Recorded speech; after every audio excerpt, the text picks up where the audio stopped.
I remember when I first decided to take on a job as a product designer, I had no idea how to handle each step required. During my first real project, I felt a strong need for guidance from a mentor. Searching on Google didn't add any useful results. Most of the information was theoretical and not relevant to real life situations. There were not many realistic and project based videos to help me on my journey.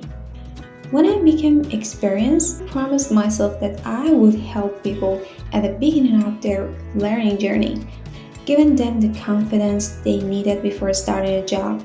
Hopefully, I'll have time to do that also now. Hi there, my name is Paris. I'm a product designer, and during these videos, I will gonna let you know what they exactly do in a real life work career.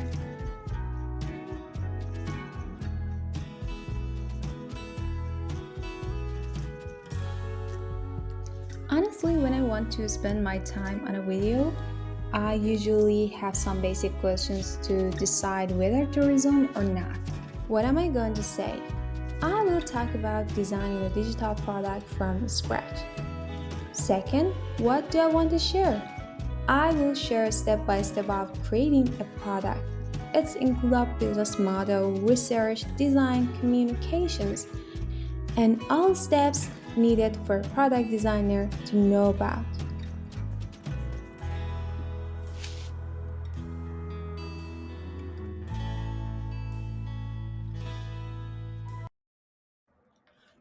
So, let's imagine there's a co-founder who is looking for a guy to design his startup product named as Gift Idea. He finds you and asks if you can design his product. And at this step, what do you gonna do now? What are your key steps?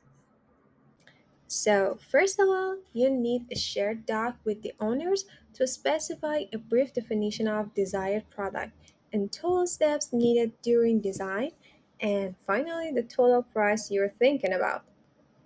We want to make it clear with the stakeholders at this step, honestly. So, for this purpose, I've shared a sample deck.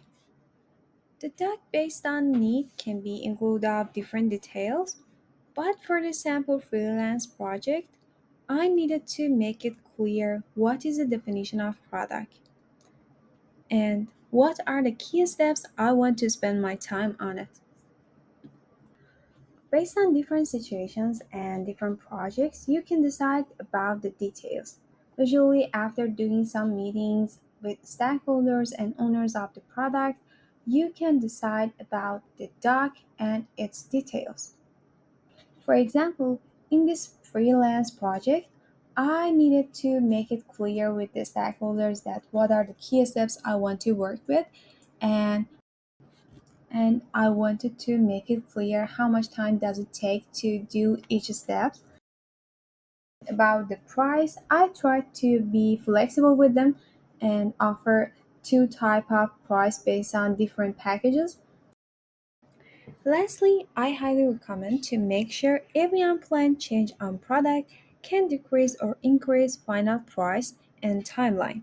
And by making sure that what is output, you can be on the same page about the final output.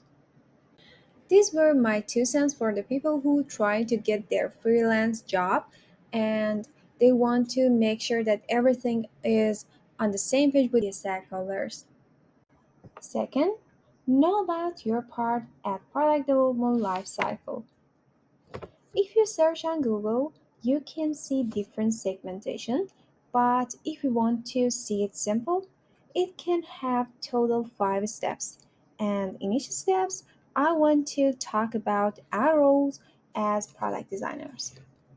At the first step, it's brainstorm. If you are working in a small business like in a startup, you could have a big role in it. And if you are working in a big company, you probably not have a big role in this part.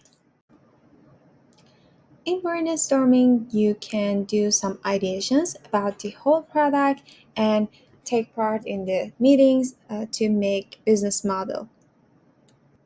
The second step is define. It doesn't really matter if you work in a big company or a small one. You are the person who should know that who is the product for, what will the product do, and what features need to be included for the product to be successful. The next step is design. As you know, you have a very big role in it. In the design thinking steps, you should first understand, then explore, and then materialize the total design. In the test phase, you have a big role in both type of company. You have to test UI and UX of the design in different phases. For example, in the staging phase, you have to do and check it before going to the production phase, and after production phase, you have to test it too. In a launch phase, you have to set metrics based on tracking user behavior and feedbacks to improve and back to the design stage in case of need.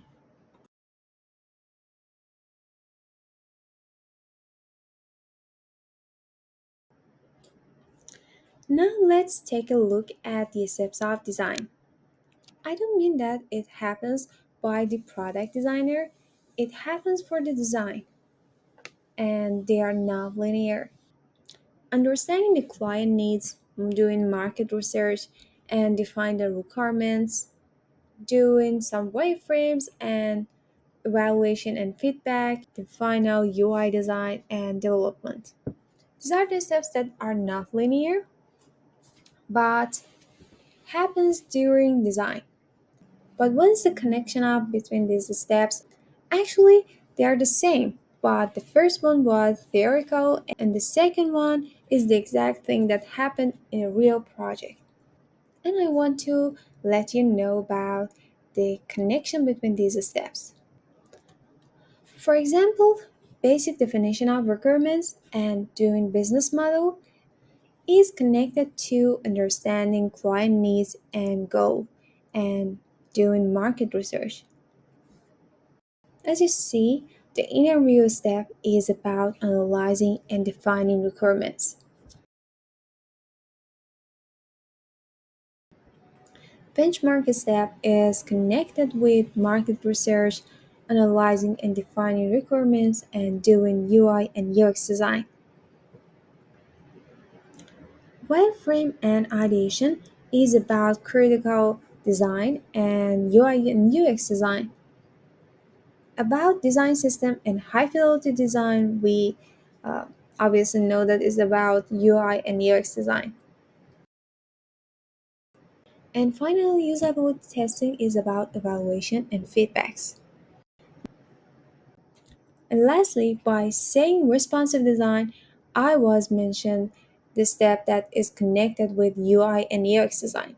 So actually both are the same, but in a real project, you can see that they happen in a linear steps.